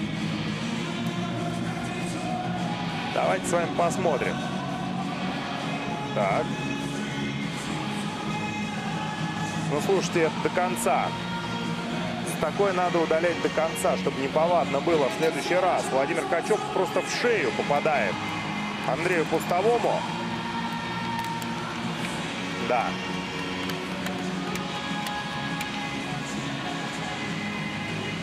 Пустовой шел проводить силовой прием. Качев отбросил шайбу и просто выставляет шлагбаум, еще и бьет в шею. Плюс дисциплинарным штрафом до конца матча обязан Владимир Качев, номер 74, команда Кузбасс. Абсолютно невынужденная грубость.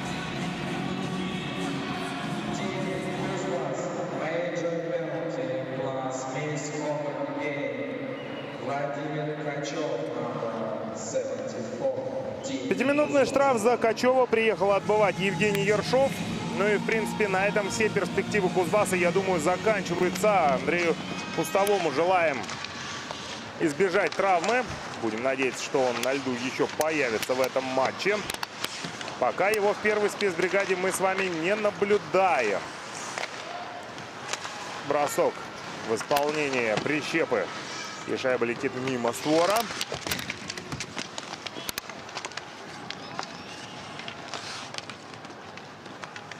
Прищеп пропускает шайбу на синюю линию. Там Дорошенко. Прищепа. Хороший поперечный пас. Бросок в касание. Заранее переместился к дальней штанге Павлинский. Справляется с угрозой от Андрея Красовского. Дорошенко. Сохранил шайбу в зоне атаки Красовский. Напомню, у него дубль в этом матче. Сейчас атаковал Ярослав Матьев. Переиграть не удалось Максиму Подорожного. Пас направо. До Красовского шайба тоже не долетает. Дорошенко, Красовский на вершину. И бросок прищепы. Клюшку вратарь Кузбасса потерял. Быстро ему защитник ее вернул. Бросок с дальней дистанции. Шайба на пятаке опускается. И прижимает. Нет, уже после свистка. Но здесь и опять Тимофей Казбанов был в эпицентре событий. Драка у нас там еще одна. Конечно, лайнсмены должны сейчас работать и не давать возможности перерасти этому матчу в побоище. Ярослав Матьев и Виктор Титяйкин завалились. Но оно и понятно, вот эта вот конфликтная ситуация возникла после того, как после остановки игры, уже после свистка, Андрей Красовский отправил шайбу в ворот. Вот здесь, судья, посмотрите. Уже игру останавливают. Правда, после свистка, соответственно, последовал бросок 74-го номера. Компанию Ершову в штрафном боксе составляет Виктор Титяйкин. Посмотрим, будет ли удаление в составе дальневосточной команды.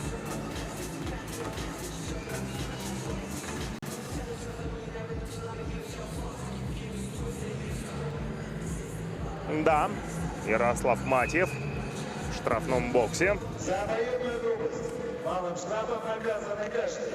Но здесь по 2 минуты получают Ярослав Матьев и Виктор Титяйкин. Вбрасывание выносится в среднюю зону. Ярослав Матьев, номер 89, команда Дальневосточный федеральный округ.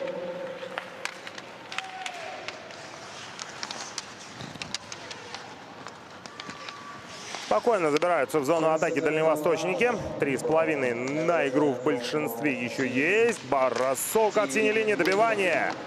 Выручает Павлинский.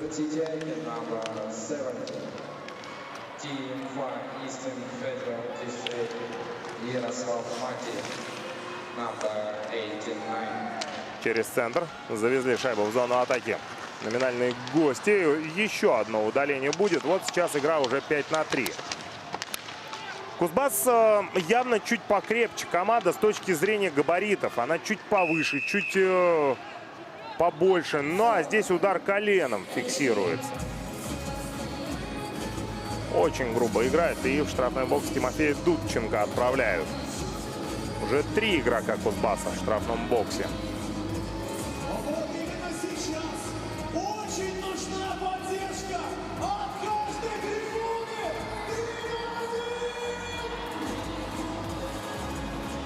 Тимофей Дудченко отделывается 2-минутным штрафом за удар коленом. Так, ну вот кустовой-то есть на скамейке? Пока не видно. Соперником коленом.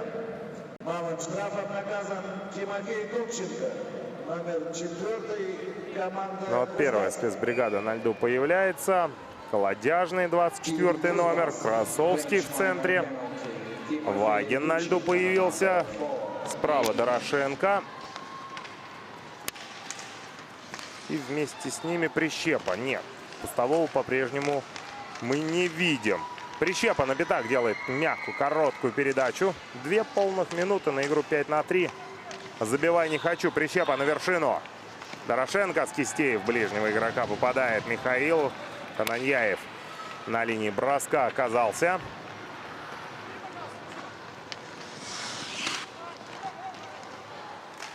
Бросок касания. Рикошет, шайба улетает в сторону.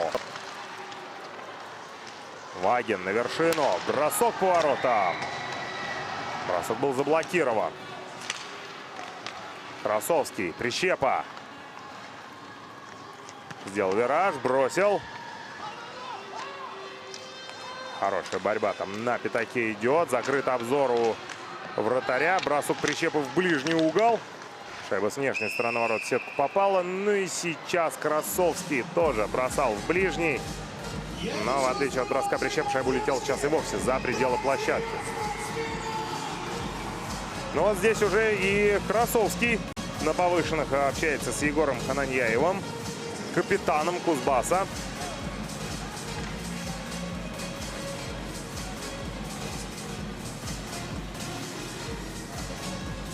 счету у нас 3,5 минуты до завершения третьего периода у нас. 10-й сектор. Ну и, соответственно, этого матча. Пока не удается двойное большинство реализовать Дальневосточному федеральному округу. Да и даже, я бы сказал, что подходов к воротам нет. Вроде бы там бросковые попытки есть, но назвать их акцентированными просто не получается. Богданова возвращает на скамейку запасных. А игра возобновляется. Алексейчук на точке. Шайба на синей линии. Ваген направо. Алексейчук. Ваген. Вновь Алексейчук. Пока через вершину. Ваген бросает. И опять в ближнего попадает. Но при этом отметим и Кузбасс, который хорошо обороняется. Да, и здесь вот Дамир Атнагулов, например, предыдущий бросок заблокировал. Ваген. Налево. Вакарин. Под бросок Алексейчуку делал передачу, но по шайбе 12-й номер дальневосточной команды не попал. Алексейчук на пятак. Бросок Вакарина, и шайба вновь у Василия Павлинского. Вот нам, к сожалению, графику статистики бросков в створ не показали, но вот просто любопытно даже будет посмотреть, насколько статистика выросла в пользу дальневосточной команды с учетом огромного количества удалений в третьем периоде. Напомню, что в третьем периоде 3 подряд двухминутных штрафа было у Кузбасса. Затем 5 плюс 20. Ну и теперь вот еще одно удаление. Правда, четвертый игрок на льду уже появился. 50 секунд до появления пятого игрока и 2,5 минуты до завершения третьего периода. Счет второго игрового отрезка у нас не поменялся.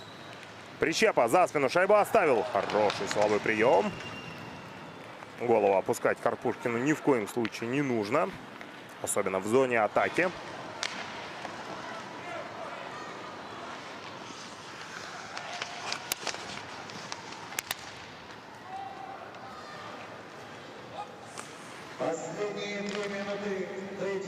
Последние 2 минуты третьего периода стартовали у нас. И бросок со входа в зону. Мимо шайба летит после попытки Бортникова. Смотрите, бросок был такой силы, что шайба вылетела аж к синей линии зоны Кузбасса. Тиняков. Ну и вот уже Ершов на льду появляется, отбывший 5-минутный штраф за Качева.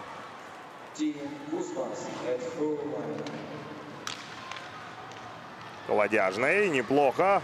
Прорывается по центру в зону атаки. Оставляет шайбу Прищепе, но мимо 10-го номера. За спину ему шайба пошла. Прищепа. Вглубь зоны шайбу вбрасывает. Ладяжный борется за шайбу сейчас активно. 2 в 2 идет борьба в зоне Кузбасса. Пас на синюю линию. Матьев. Красовский. И бросок по воротам. Ну, безусловно, Красовский один из самых заметных игроков дальневосточной команды в третьем периоде. Даже забил, но после остановки игры. У вас есть ручки, у вас есть ваш голос, а значит, вы можете кричать 3, 2, 1!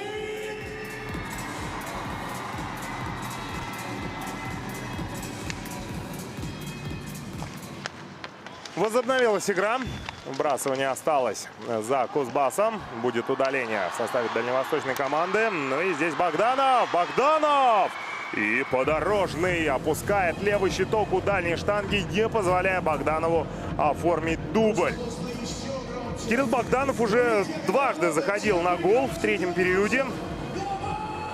Оба раза его останавливал Максим Подорожный.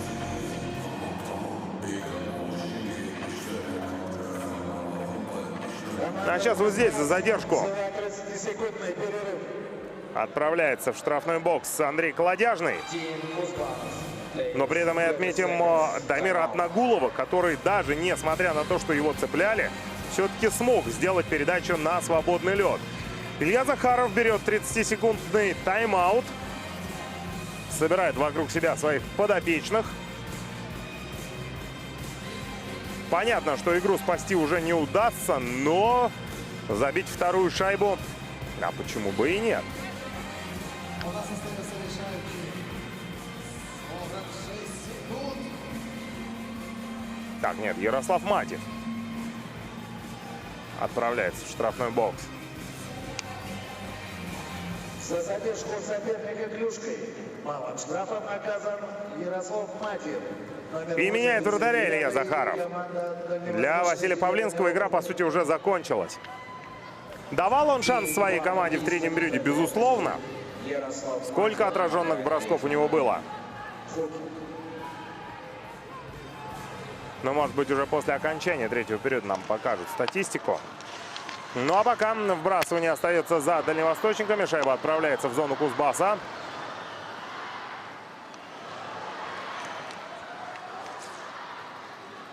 Богданов на левом фланге шайбу получил. Чуть не упустил ее из своего контроля. Богданов. Положение вне игры. Поторопился Тимофей Казбанов с обходом в зону атаки.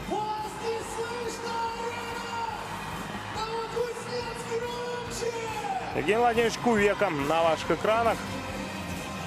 Очень много эмоций, я думаю, потратил он в этом матче.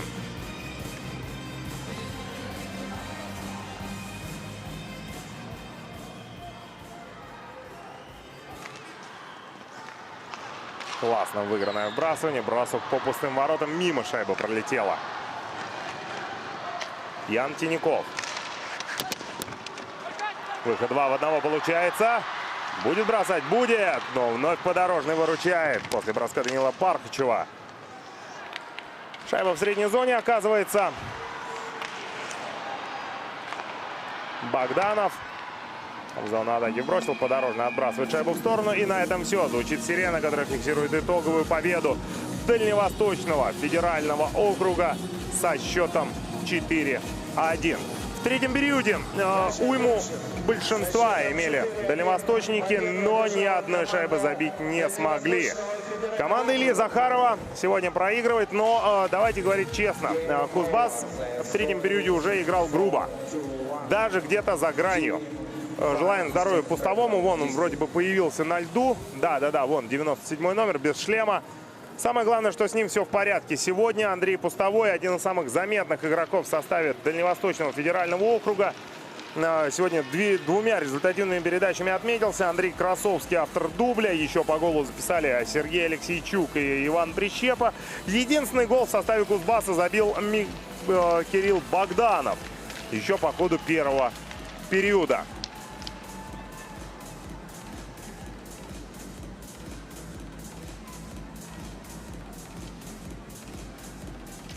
Ну что ж, дорогие друзья, поздравляем мы с вами Дальневосточный федеральный округ с третьим местом на турнире «Дети Азии» 2023 года. Команды возвращаются к себе домой и будут продолжать играть в своих федеральных округах. Ну и вот вашему вниманию главные моменты этой игры. Гол Ивана Прищепа мы с вами смотрим. Прекрасный бросок с неудобной руки от 10-го номера. В ближний верхний угол ворот Василия Павлинского забивает он шайбу. Дальше случился ответный гол в исполнении Кирилла Богданова. Вот здесь перехватывает шайбу Дамир Атнагулов, делает передачу Богданову, и тот с близкого расстояния Подорожного переигрывает. Ну а дальше за дело взялись лидеры дальневосточной команды. Андрей Пустовой ушел из-под опеки в углу. На него выкатился Валерий Володеев. Мимо него шайбу прокинул, сделал пас на пятак. Андрей Красовский вывел свою команду во второй раз в матче вперед. Дальше Андрей Красовский добивает шайбу в ворота после броска на Андрея Пустового. 3-1. Это уже событие второго периода. Ну и Сергей Алексейчук укладывает шайбу в дальний верхний угол ворот Василия Павлинского. Эта шайба стала последней в этом матче. 4-1. Дальневосточный округ сегодня сильнее Кузбасса. На этом, дорогие друзья, будем с вами прощаться. Кирилл Корнилов работал для вас на этой игре. До встречи на хоккее, дорогие друзья. Статистика вашему вниманию. Увидимся на хоккее. Всем пока. Покинуть чашу арены и выйти в холл. Это необходимо, чтобы успеть провести все необходимые мероприятия по безопасности и уборке трибун. Зрители, не имеющие билета на следующий матч, просьба пройти к специально организованным выходам из здания, которые находятся со стороны 1, 2 и 11-12 секторов. Зрители, имеющие билеты на следующий матч, могут остаться в холле для ожидания начала запуска зрителей в чашу арены. После подготовки трибун, осмотра службами безопасности и уборки будет организован запуск зрителей в чашу арены по билетам. Прошу вас подготовить ваши билеты заранее и предъявить их на входе в чашу арены сотрудникам контрольно-распорядительной службы. Благодарю за внимание.